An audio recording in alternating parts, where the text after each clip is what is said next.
Nii, avalehelt saame valida siis toote, mis meile huvi pakub. Esmalt valime raamatu, fotoraamat ja võtame formaadiks 20x15. Raamat Itaalia, klikkame nupul ja avaneb vaade. Nüüd avaneb redaktori aken, mis me siit näeme. Vasakul pool ekraanil on meie arvuti juurkataloog koos kaustadega ja kõik tumedad kaustad sisaldavad fotosid. Ja siin on näidatud ka number, et kui mitu fotot meil kaustas on. Edasi allpool on siis kuvatud need fotod, mis kataloogides on ja siit liugurist on võimalik meil nüüd seda vaadatavaid fotosid teha kas suuremaks või väiksemaks. Edasi ekraanivaade. Automaatselt pakutakse variant auto, mis siis mahutab vaate ekraanile. Seda on võimalik ka muuta siin 25% äärmiselt väike kuni 200%, mis on siis suur. Aga auto on siis valik, mis mahutab selle ekraanile. Järgnevalt raamatu formaat on meil veel kord kuvatud siin, mis me valisime 20x15. Samas on seda siin ka jooksvalt võimalik muuta. Et vastavalt siis kas portreesse või landscape, ainuke oht on siin see, et kui me landscape'ist muudame ta portreesse, siis paigutus läheb paigast ära. Edasi kaane tüüp on fotokaas ja lehekülgede arv. Miinimum on 10 lehekülge, samas on seda meil võimalik muuta. Siin pakutakse küll 10 kaupa, aga meil on võimalik ka käsitsi sisestada. Paari kaupa numbrid. Valime siia 12 ja klikkame enter. Ja juba on meil siin paremalt poolt näha, et meil on raamatus 12 lehekülge. Ja siin all on kuvatud ka jooksvalt hind ja hind sõltub siis lehekülgede arvust, mitte fotode arvust. Nii et kui siin oli miinimum meil 10 lehekülge, hind 190 krooni, lisades siis sobiva lehekülgede arvu, muutub kohe ka hind. Järgnevalt on meil siis kuvatud fotokaas ja esmalt alustamegi siis kaane kujundamisega.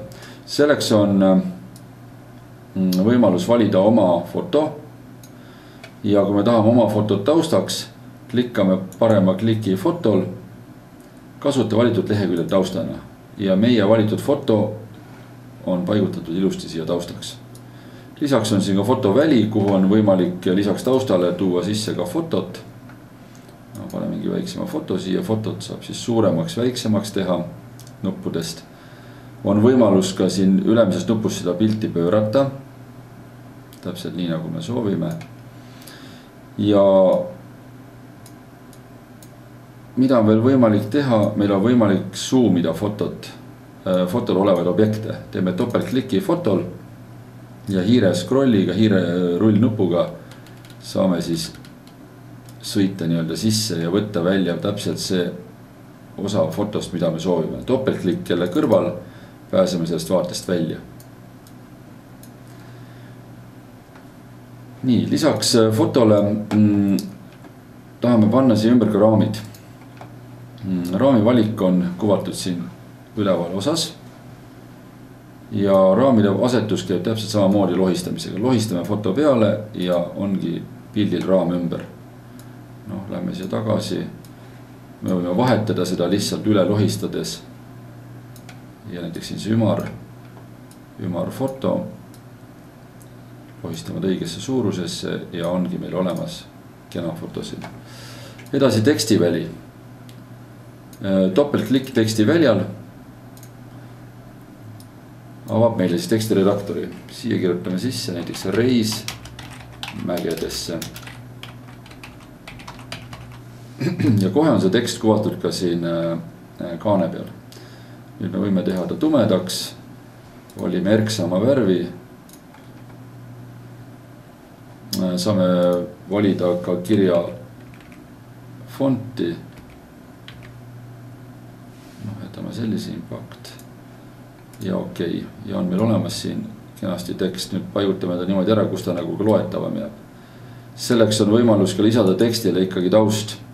Parem klikk hiirega avaneb meil valikud ja valime taust. Taustaks paneme näiteks valge 50% ja siin saame lohistada see teksti välja üle kaane. Paneme ta siia poole nii. Nüüd me näeme, et font või kollane värv ei ole just kõige parem. muudame ta tumedamaks tagasi. Ja on meil siin kena tekst olemas. Samuti on võimalik teksti sisestada ka kaane servale. Samamoodi tekst. Reis mägedesse. Ja paneme fondiks ja heledama fondi. Ja on meil ka kaanel olemas tekst. Nii, järgnevalt kaan on meil kujundatud. Läheme juba raamatusse sisse. Raamatu leheküljed. Täpselt samamoodi on meil võimalik oma fotosid ja leheküljele saada, kui me lihtsalt lohistame. Lohistame seal lehele, teeme parajas suurusesse, mida me tahame siin kuvada. Toome mingi teise foto veel siia kõrvale. Lohistame selle parajasse suurusesse. Nüüd huvitav võimalus on raamatusse lisada ülelehed fotot. Selleks valime foto, lohistame siia aknasse. Ja nüüd me paneme ta raamatusse 2-3 mm üle raamatu serva. Nurgast kinni, lohistame üle, altpoolt ka. Ülekate on vajalik selleks, et lõikamise varu oleks, et muidu jäävad valged triibud sisse. Ja nüüd jällegi topeltklikk fotol me saame veel kord siin zoomida ta maksimaalseks. Leheküljed koostatud, läheme järgmisele leheküljele. Samuti on võimalus taustaks panna ka oma fotot. Parempoolne klikk.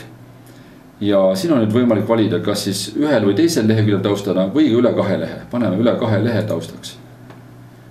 Samuti on võimalik seda teha ka nii, et me kasutame kõikidel lehekülgedel kahepoolse taustana. Mis tähendab seda, et kogu meie raamatus on kõik ühesugused taustad. Ja nagu me siit poolt vaatame, siis kogu raamat fotosid veel sees ei ole, aga taustad on kõik pandud. See kiirendab seda, et me ei peaks siis ükshaaval hakkama taustasi lisama. Lisaks nüüd oma fotodele, mis me oleme ise pannud, on võimalik teha raamatut ilmestada kaunistustega. Selleks on programmis kaasas päris palju huvitavaid ikoone. Jällegi lohistades aknasse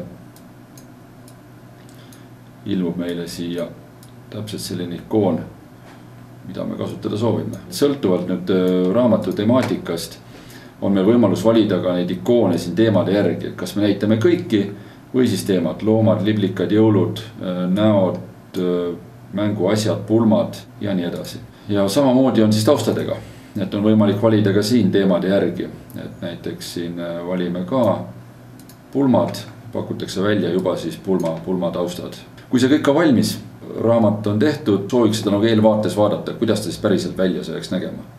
Selleks on olemas siin all ikoon eelvaade, klikkame eelvaate ikoonile. Ja meile hakatakse kuvama raamatut algusest peale täpselt nii nagu on. Esikaas, edasi klikates on siis sisukaas, siia ei saa panna, see on tehniline lehekülg, lehekülg 1. Ja siin juba meie kujundatud raamat. Ja siin saame anda veel viimase hinnangu, et kas paigutus on korrektne või soovime midagi siin täiendada, kus me panime siin teksti ka, eks ole. Nüüd vahest juhtuvad sellised asjad, kus fotodele ilmuvad alla hüüumärgid. Võtame siit ühe madala kvaliteedilise foto. Näete, siia alla tekib hüüumärk. See hüüumärk nüüd tähendab seda, et lohistades fotot suureks ei piisa resolutsioonist. Tähendab seda, et meil on väga madala resolutsiooniga foto. Antud juhul see foto on tehtud mobiiltelefoniga. Ja tekib siia hüüumärk. Ja kui me lohistame seda fotot veelgi suuremaks, läheb see hüüumärk päris suureks. Nüüd see näitab seda, et me ei garanteeri foto kvaliteeti. Nüüd kuidas seda kvaliteeti hinnata, on hea võimalus, kui me valime redaktori vaateks, mitte auto, et paneme 200%. Nüüd 200% otsime üles selle foto. Ja nüüd see on see kvaliteet, kuidas ta jääb tegelikult trükkides. Et kui meid see kvaliteet rahuldab, vaatamata sellele, et all on hüüumärk, siis võib selle niimoodi jätta. Ja kui nüüd ikkagi selgub, et see on liiga udune, sellisel juhul me peame seda fotot kas siis lohistama väiksemaks, nii kaua kui see hüüumärk ära kaob, või siis leidma parema kvaliteediga foto.